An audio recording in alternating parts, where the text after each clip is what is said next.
I think we have about 25 participants, 4 messages. Yes, I can see some of them saying hello and all that. Yeah. Uh, Let me just give an introduction.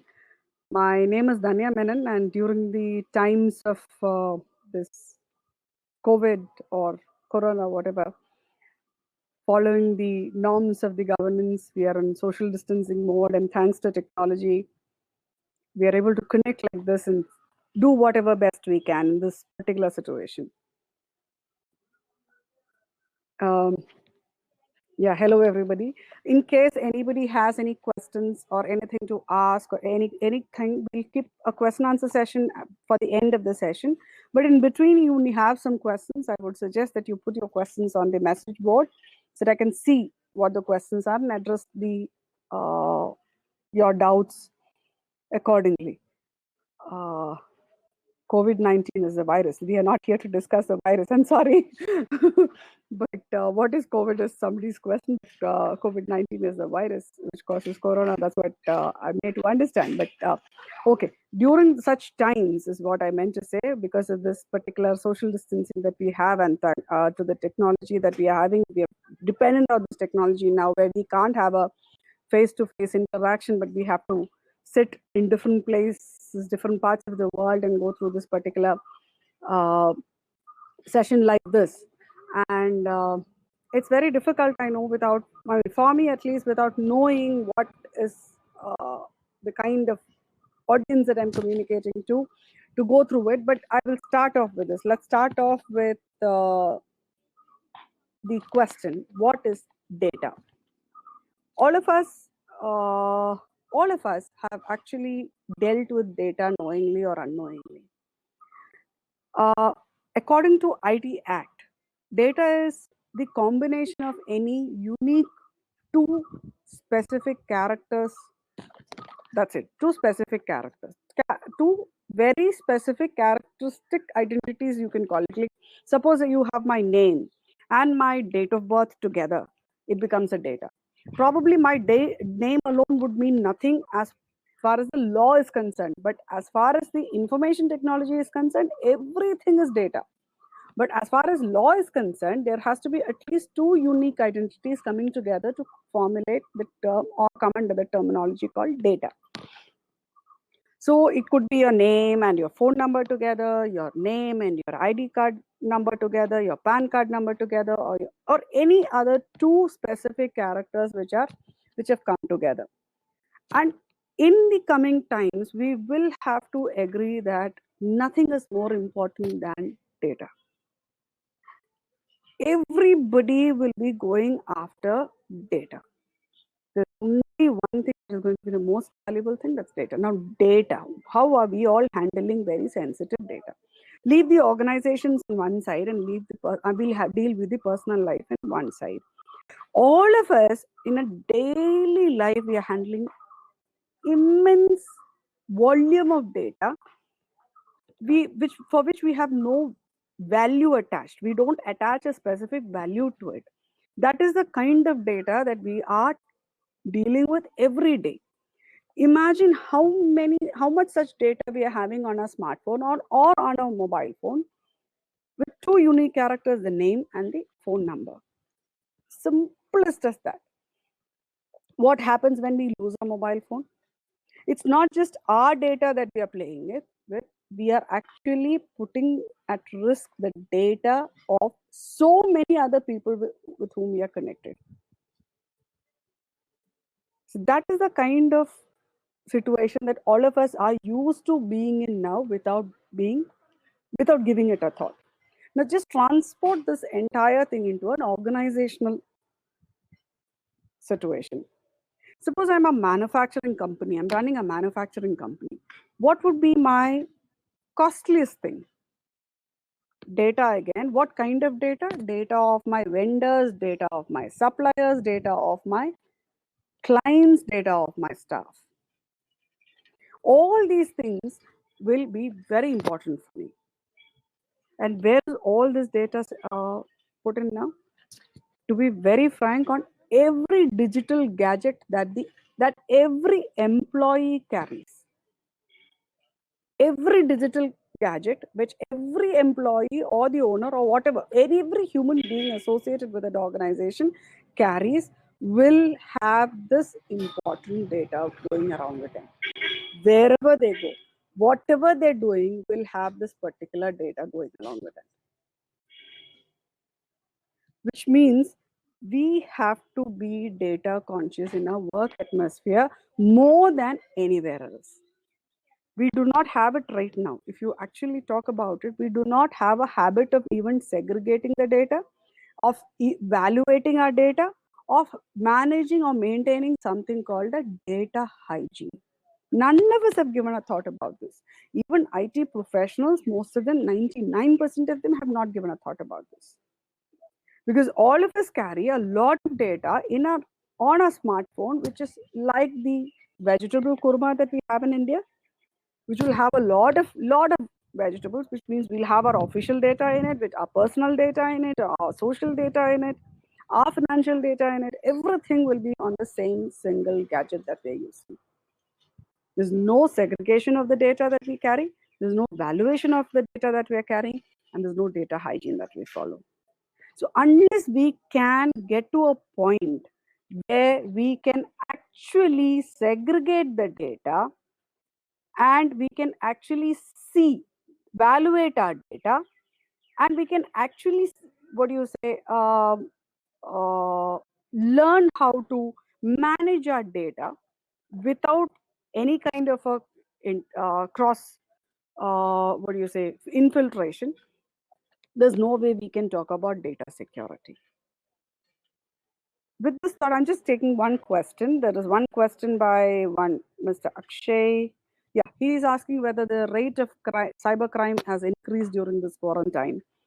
Not really, not really. I wouldn't say it has gone way beyond the uh,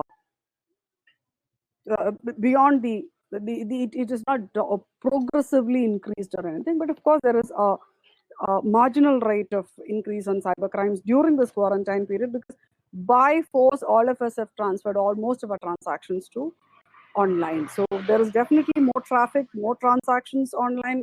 Therefore, there's a lot of malpractices or crimes also happening. But if you don't look at that progression of using your cyberspace more, then the cybercrime rate is also not that big if you actually look at it. So I just would like to understand if the concept of data and the concept of data that we are handling every day has been understood well. Can somebody just send me a message on it saying that, if you need more insight on it, on this general concept of data?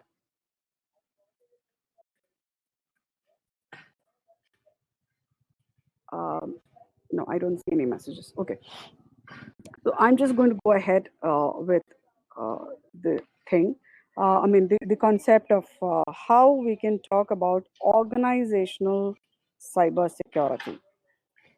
Now, when data becomes the key thing that has to be looked into, the concept of data is clear, and I'll start from the importance of data as far as the organization is concerned. How do we deal with it? Yes, I can see messages saying that I'm audible now. Okay. Now, every organization can actually have a technical upgrade to their security. They can have a lot of infrastructural upgrade to their technology. But among all the cases that we've gone through in the last 16 years of my experience, every organizational issue that we've dealt with has had a human interface to it. So it's not absolutely because of technical lacunae that this has happened.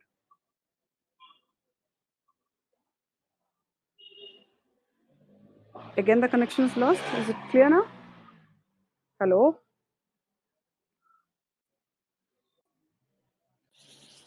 No, I think it's clear. Yeah, sorry. Okay. Okay. Right, sorry. So, what happens is that this particular data, wherever there has been a data breach in the crimes that we have looked into, at least I've been part of the investigation for the last 16 years, we've had a human interface. Now, the human interface may have been planted knowingly, wherein the human gets into that crime knowingly, where the human being voluntarily does this kind of a crime or indulges in this type of a crime, or we've had instances where the human interface is very involuntarily done, where they do not they're doing in this particular issue. So, like, for example, if I tell you, we have had cases where we have lost, the organization has lost their very critical data, because they were dealing with the third party agencies for maintenance of their hardware. And they're not organizations which are very small that I'm talking about. They're not organizations with just 5 systems or 4 systems. As big as 125 systems to 200 systems, they have the same situation where the connectivity or the organizational infrastructure was laid down in a phased manner, where they buy 10 systems in a place, then they again upgrade for another 20 systems. So it just goes on, and just so happened that over the years it has just this is the organization has just transported themselves from a normal written manual model to a computerized model. So once they've gone into the computerized model, the third party maintenance of the systems or the hardware or the network was still outsourced with somebody else. And this outsourced person had again people who were not specifically on their roles or responsible persons to come and deal with the situation every time. So when there is a system maintenance which is happening in the HR department, or probably in the purchases department, or in the R&D department, there is somebody who comes from the outside with a specific identity card from the third party. They come in, they pick up your hard disk, they give you a replacement of the hard disk, take the system back, work on the system, correct it, and then bring it back. So what happens to the data in between is the data goes into multiple sites, multiple locations. From your system in your department, it goes to the backup hard disk of the person in the third party maintenance. Then it goes again, probably if he has saved it into 2 or 3 portions, then all these 2 or 3 portions will have it. And then if there's a shift of hard disk to be done, then the data goes into the new hard disk and it's still there in the old hard disk. What happens to the old hard disk is also not specified. Most of the organizations today do not have a specific regulation as to how this maintenance has to happen. How do they take care of the data not being stored or transferred into multiple locations? And also beyond that, there's one more very important issue. They do not know how to legally and efficiently discard cyber gadgets without compromising on the data. So these are certain things which organizations definitely need to do with. Now, all these human beings who deal with this data get into involuntary activities of manipulating with the data, or probably shifting the data, or compromising with the authenticity of the data. Then there's another area that we have come across is when we again gone.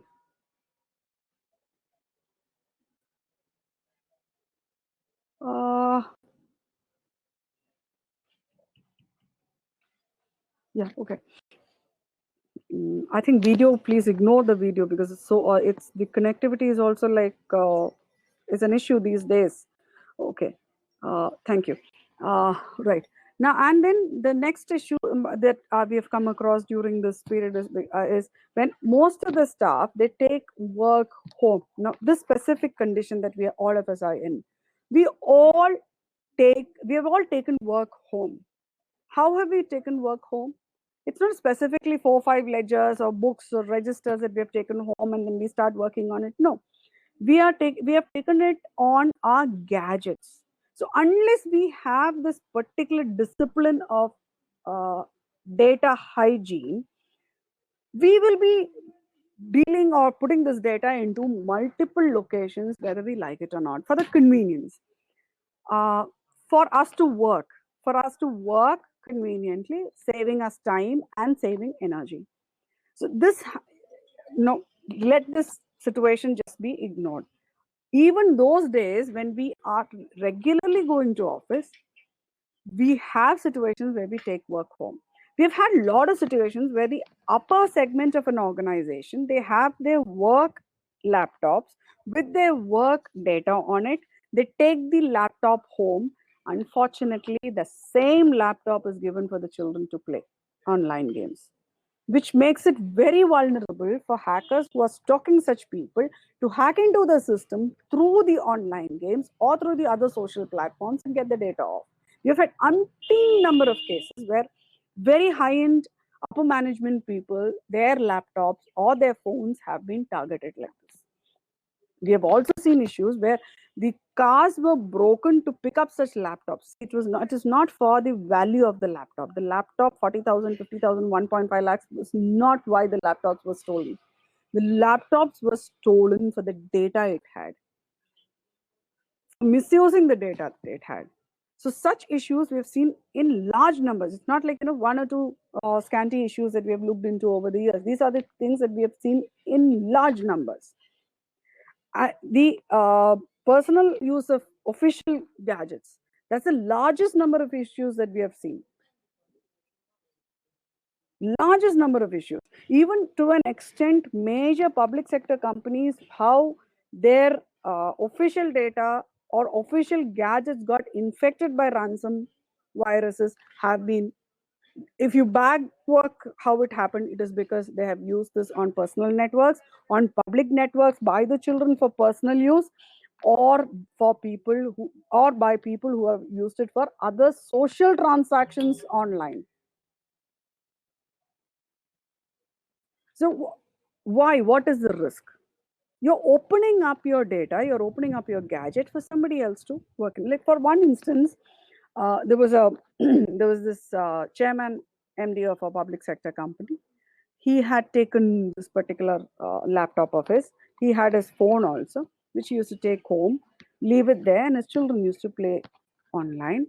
And he had his social media also on the same phone. So once this particular gadget was taken home, the child started playing on it.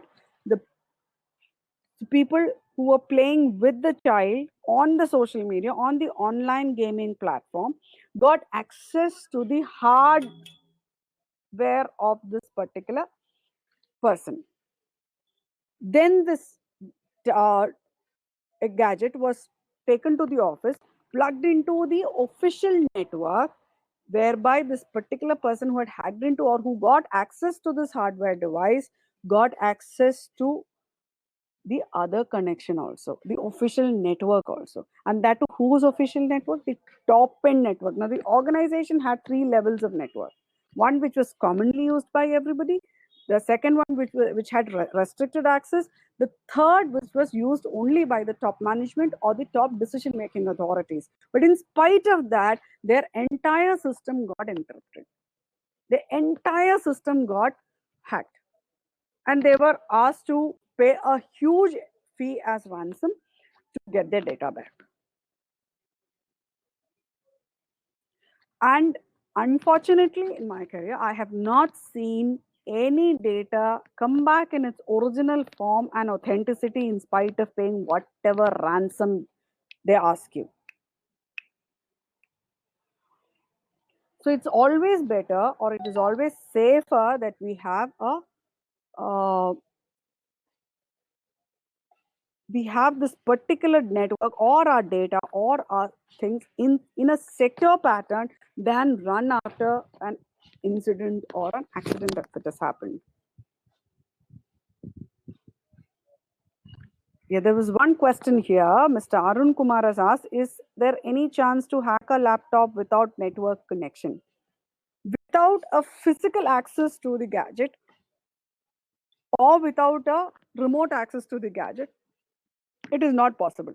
Now, again, I'm telling you, without a remote or a physical access to the gadget, it is not possible. That's all. But it doesn't mean that it is impossible. If I don't have a physical access to a laptop, then what do you do with a laptop if you do not have any access to any kind of a remote, transaction or any kind of a physical transaction? What do you do with a laptop? So you might be transacting some data from somewhere. So for example, I have a laptop, my son has a laptop, my sister has a laptop, or my colleague has a laptop. So because I don't want to connect my laptop into any network and put it on risk, what do? I don't do any of those things, but I download data onto my son's laptop. I save it onto a pen drive or a CD, bring it back and put it in my laptop to work. Enough. See, this kind of a virus infection, it's very easy to be transported or transmitted like that also. So that it is not like impossible, but you only make it very difficult. It is not as easy to hack a laptop or a gadget which doesn't have any access to public networks or access to public openings than a system which is always open, which is always on public network. There's another question. I think I've already answered the question. Is it worth to pay the ransom? No. I have not seen accurate data coming back. Maybe 80% accuracy will be there, but then if you're talking about data, unless it is 100% accurate, you cannot work with data in the same way. So you just have to have 100% data or then rework on the data all the way along. So there's no point in paying ransom. Is it not possible to apprehend those holding you to ransom like in kidnapping cases? Yes, legally it is possible. Infecting ransom virus is a crime, and asking you for a ransom for it or asking you for a payback for it is a crime. But how do you get to it? Say, as an investigator, if you ask me, technically it is always possible to walk back to a criminal activity. It is absolutely easy. Trust me, it is a child's job to walk back to a crime of the perpetrator of a crime, technically. Now the challenge is legally. How will you bring them onto the law? How do you bring them under the jurisdiction of law? We are dealing with an act which is in India, which is legal in India, which we have said that we have claimed that we can work world over. But is it true that other countries accept our law as it is? What is legal in India may be illegal in some other country. What is illegal in India may be legal in some other country. And we have to have a lot of treaties. The other government should also agree to part with their kind of technical know-how or their technical laws for us to bring it under the jurisdiction or under the law. So that makes it difficult. So it is not like technically impossible to find out any crime. Technically, on the cyberspace, evidence is 100% authentic, 100% traceable, and 100% non-deletable. There's no deletion on cyberspace. So there's nothing like technical difficulty on cyberspace. The difficulty is absolutely on the jurisdiction or the legal factor. I hope I've answered that question.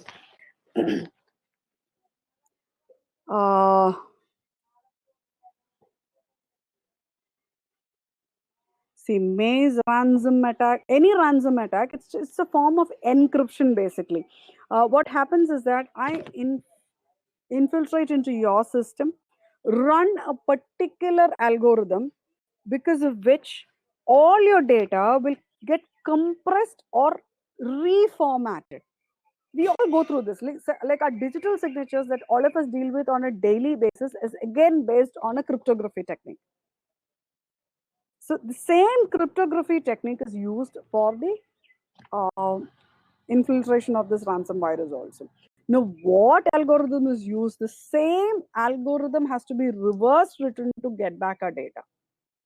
So that's precisely what happens even when you're talking about steganography also. Steganography is the science of hiding a file behind another file without changing the file size. Like suppose you have a 1 GB, 1 KB picture file, a JPEG file, and you have 1 TB data, 1 TB, maybe you have Word documents, or you have a complete Acrobat PDF file, which is large. you still can encrypt or steganograph this particular large file behind the small JPEG file, and without hampering the file size of this JPEG file, you can transfer it.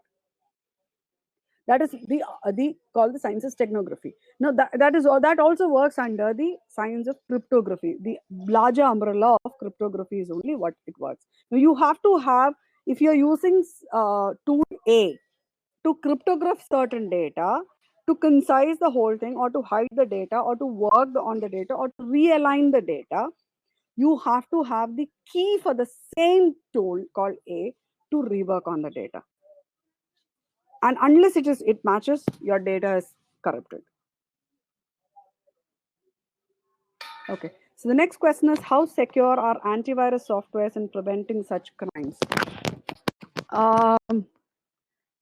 It is more or less efficient. Like, I would say about 85 to 90% efficient. It's like putting locks on your doors. Is there any lock that we cannot open, or a thief decides to just break open a locker, and is there a locker which cannot be broken? No, there is no such locker which cannot be broken. So there's definitely any lock, there is a key. There is a way to break it also. So I lost a lot of questions in between. There was one question which I read, I remember. It is like, can we prevent our phones from being hacked? No, if your phone is connected to social media, if it is connected to internet, there's no way. That's one difficult task that all of us face, because most of us have our official data or our personal data or financial data, everything on the single gadget. And it's very difficult. It's very difficult to actually keep your data secure on a phone, on a smartphone. So if you're very smart these days, people say it's better to have a dumb phone with you. Hello? Hello?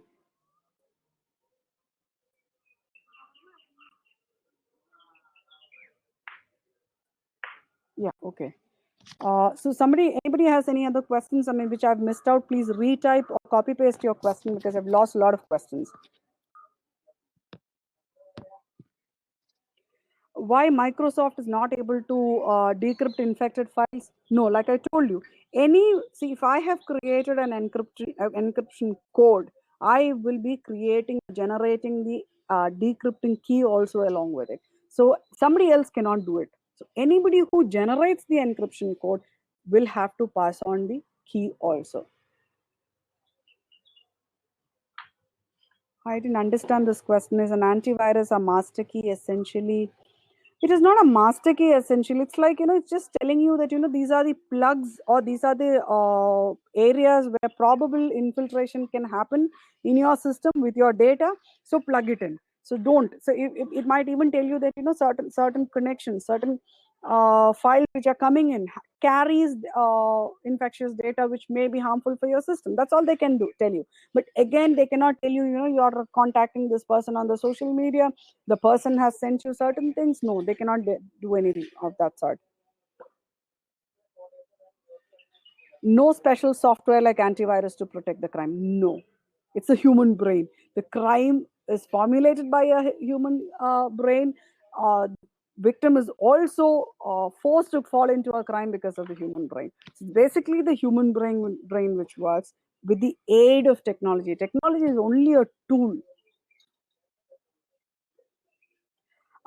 Yeah, Mac and iPhones, basically they have a secure system which is better than most of the other systems. But again, as a investigator, I have seen that very high profile people use this iPhone. So if I'm a hacker, a professional hacker, and I'm targeting a specific person, and I'm writing a code to hack, I need to follow a specific person, and I need to hack that person to get that information. Who will I hack? I will only hack high-end customers.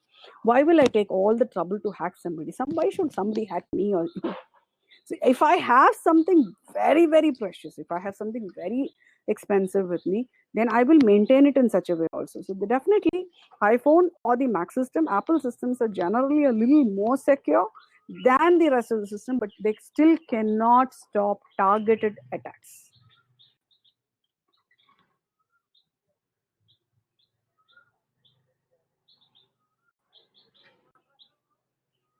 Yeah, I mean, somebody says they lost all the data to ransom attack. There's no way we can get it back. What makes a Mac or iPhone better? Basically, their operating system, which they have worked for a better with a better security aspect in mind, which is not very user friendly. If you look at it, it's not very user friendly and doesn't accept transfer of data much also.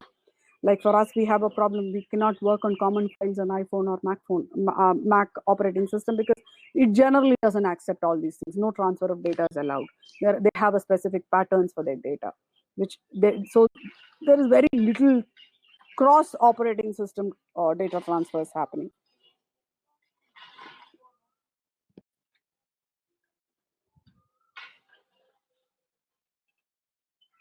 Yeah, is there any pop-up to alert the organization that one of the systems of the employee be basically, if there is a security, first of all, every organization, what they need to do is they need to define their data. They need to define the security models. They should have plugins in place. They should have a real system in place where all these things can be monitored and audited time to time. So when that happens, then that is when we can actually have all these alert systems in place. Now, when everything is open to everybody, what alert do we give? So once every organization has that kind of a system and policy documents in place, we can definitely work on such pop-ups. Though they're not 100% proof, but yes, foolproof. But they definitely can help us work better. Indian cyber law is very weak. Current police system is not equipped to handle. What's the plan to enhance and create awareness so that the culprit is arrested? I don't think Indian law is weak. India is one of the first countries to formulate the law, and much better law is there in place. But I would definitely say it is not used enough. It is misused better, or more of misuse happens like anything else. We all misuse our systems better. So, and current police system is not equipped to handle.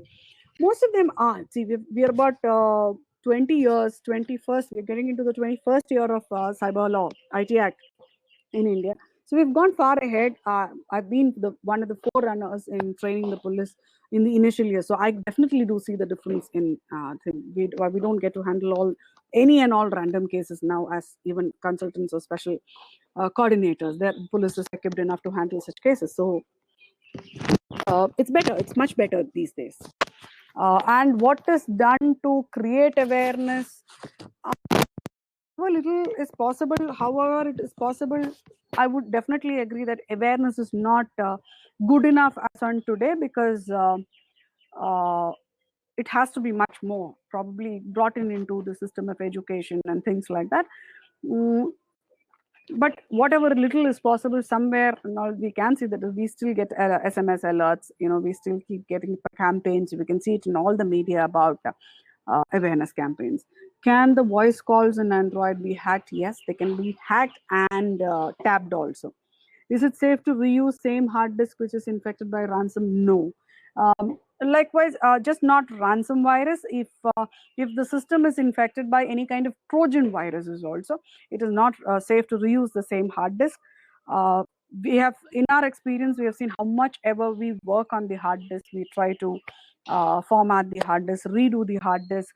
The viruses or the Trojan viruses keep coming back onto the hard disk. So it is not at all safe. Once it is virus attacked, put it aside, throw it out, dump it.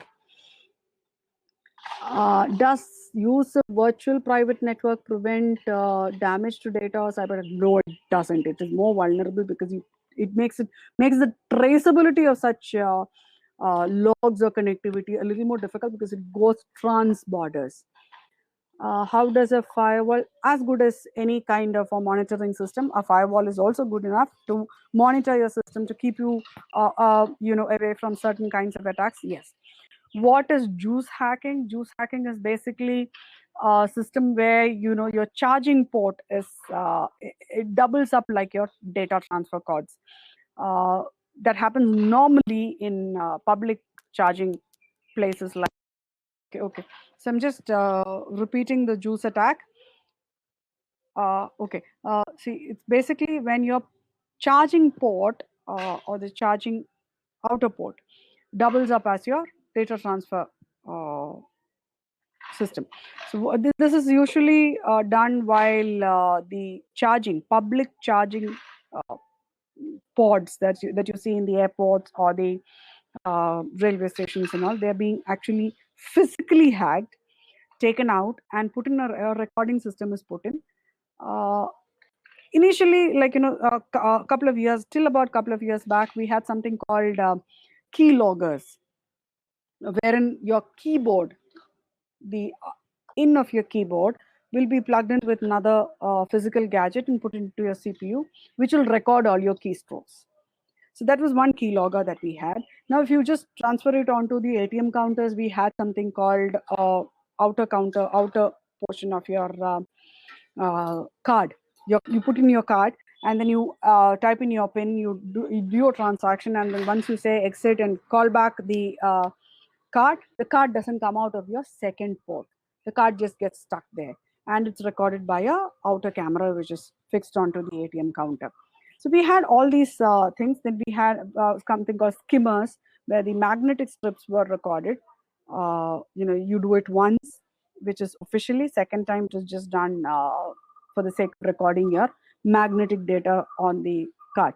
So the skimmers were also in place. So this is just another version of it, wherein the hacking port, where you have that kind of USB connectors for your phone, and then you put it onto the charger, wherein that USB port, which is connected to your phone or your gadget, will double up as your recording system, your data transfer, data storage system, which just steals your data. So this is called a juice attack. It may just be like, they take in your entire data once you give access to the charging port and say, so instead of, when you connect it to your phone, it has two options. It says only charge or agree for transfer of media, or your USB is ready for transfer of media, and then you just have to deactivate it, say only for charge. You're relatively safe. Again, don't come back. I mean, it's not like 100% foolproof. You're relatively safer for a no transfer of data if you do that. But if you don't do that, then you're allowing any kind of a data transfer from your phone through this data cable. And in every possibility, your entire data can go in. Or if it only records your transaction, then when you're alive, when you're plugged into that juice jacket, whatever you're typing in, maybe your pass pattern or your password or your whatever messages that you're typing at that time, whatever contact that you're opening at that time, probably only they get transferred. So this is juice attack that we have seen. And yes, and see, more than all these things, when you're talking about data hygiene, why is it important?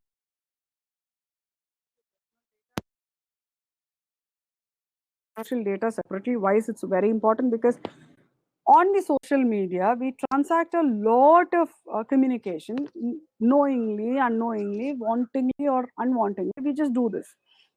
So once we do this, what happens is that we're giving them any kind of a social application, any kind of application that you're downloading. What is the first question that comes in? Agree to terms and conditions. Have all of us read through those terms and conditions? Probably not. All of us have given a lot of permissions to these apps to take away whatever data is stored on the phone. To a large extent, record our calls, to save our messages or SMSs, access to our gallery, access to our phone book, access to our location. So without all these accesses, the app probably doesn't work effectively at all. So we just do this to even download on our phone or our gadget to download any kind of an app. It's very important that we have this kind of conscious clarity as to what data we are exposing to different kind of applications also. National Law School for Summer Swimming, but have my doubts. In the interest of time, how can I connect with you? I think you will have to talk to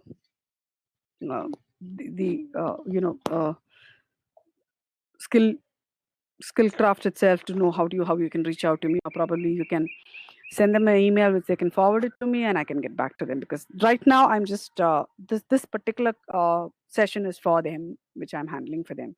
So probably you'll have to deal with them. You have to talk to them to get back to me. Basic knowledge of hacking for all people is good or not, then how to learn ethical hacking, ma'am?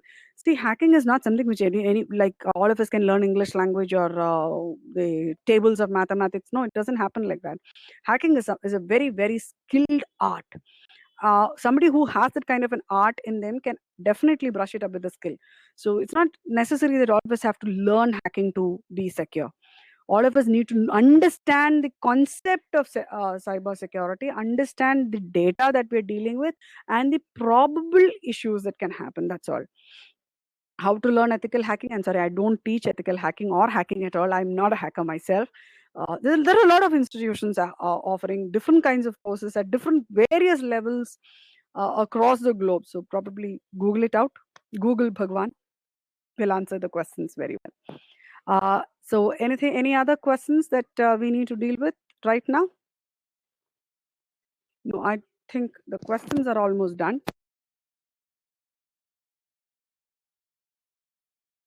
Okay. So this is it. I think I've answered the question about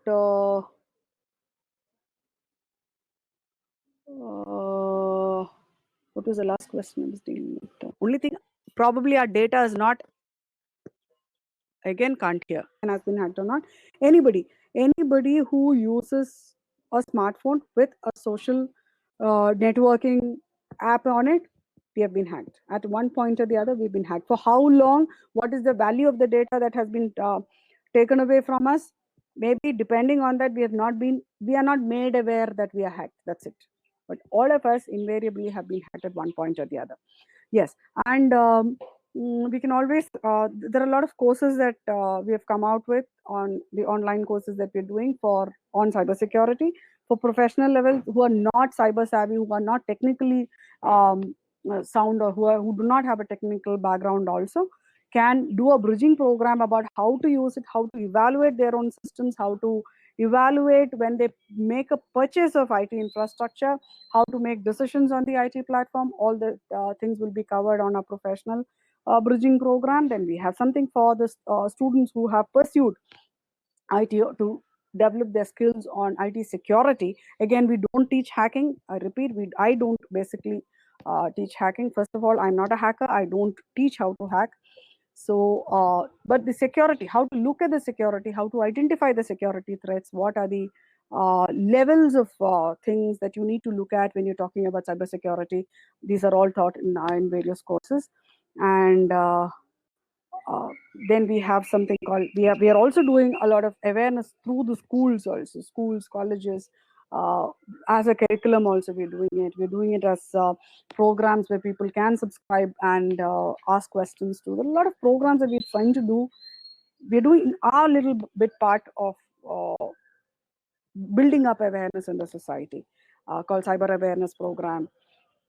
And then, of course, the other thing, like, for organizations, investigation is something which I don't need to really talk about, because if there is an issue, people will find me.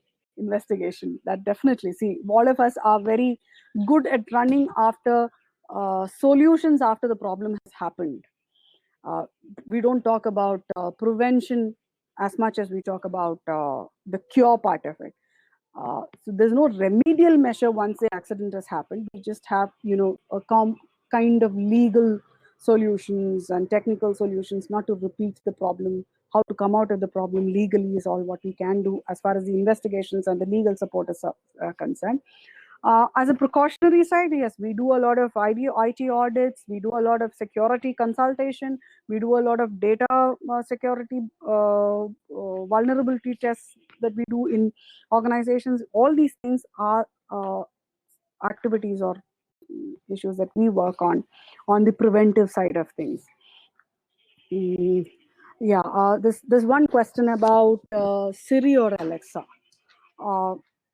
It's like having another person in your house.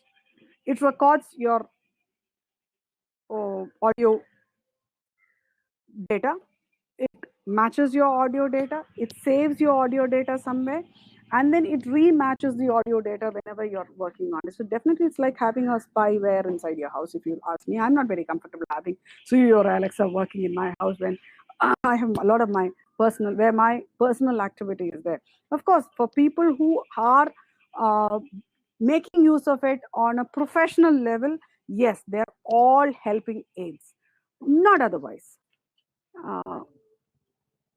Hacking does happen on Siri, via Siri and Alexa also. There's a lot of voice morphing that happens, and then where hacking happens actually. And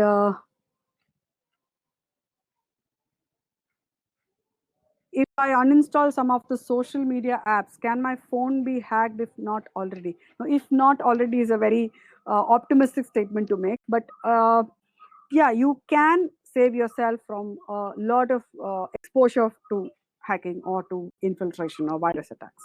Yes, you can. Yeah, so that's about it. I think I've tried to keep it on time. I've taken questions. Is there anything, any other question which I need to?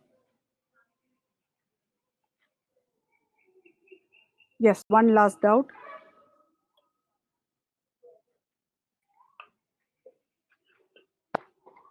Thank you so much. Mr. Raj S says very useful session. Thank you so much.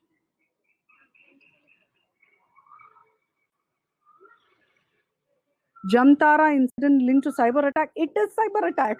Nothing else. It is cyber attack. All your data which goes, which goes for somebody to call you, it's a basic phishing attack that has happened. Your data, your inclination to certain activities are monitored. And suppose I like to go holidaying, or I like to go, suppose I'm a health freak. I want to know something more about how to keep myself fit. I keep Googling about it. I keep looking about it. So my transaction, my online transaction is monitored, and I keep getting mails or advertisement material which relates to it. So somebody who is monitoring me on a wrong direction also knows what to get my attention with. So they send me an email or a message which says, okay, this click on the link below and it will train you how to keep yourself fit for the next 10 years, not to be in any disease or something like that. And I open the link and my data is gone forever. It's just a kind of a phishing attack. So Jamtara incident is a cyber attack. What is your take on Zoom booming? If the data is stolen, definitely data is taken away. Like any other software or any other platform, all our data is gone. Unfortunately, some of the Zoom data has fallen into the wrong hands. It's very unfortunate that we had to go through this at this point of time too. Police neither bank accept the complaint basis on the OTPs given by the individual. Absolutely. See, first thing what we have to learn is that password or the OTPs are property, is under our custody. So unless we give out the OTP or password, people cannot take it, is the basic understanding. But if the OTP and passwords are also stolen, then the banks or the police have to take a report of it, police still can take a complaint about it in spite of the fact that you've given the OTP. Police has to, because that's a phishing attack, and which is a criminal activity. So police can take a complaint or should take a complaint in spite of the fact that you have given the OTP. But the banks will not take a complaint or will not take responsibility for such transaction because you have given away or compromised with your security feature. What else? Okay. None of the WhatsApp video call is safe or not. No, it's all compromisable.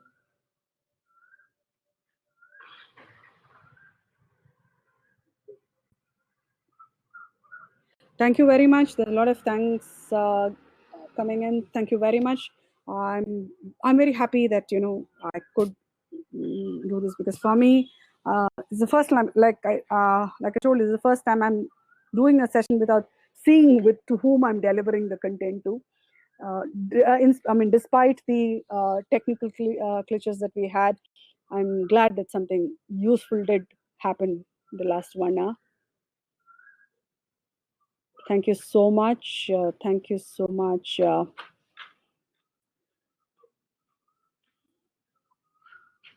So I think, can we wind up the session?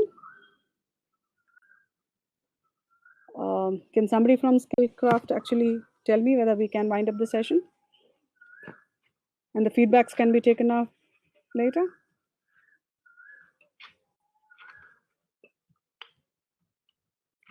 Mr. Vignesh.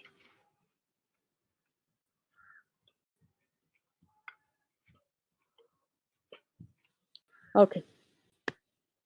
Thank you so much and nice meeting you all. Stay safe, stay indoors. Thank you.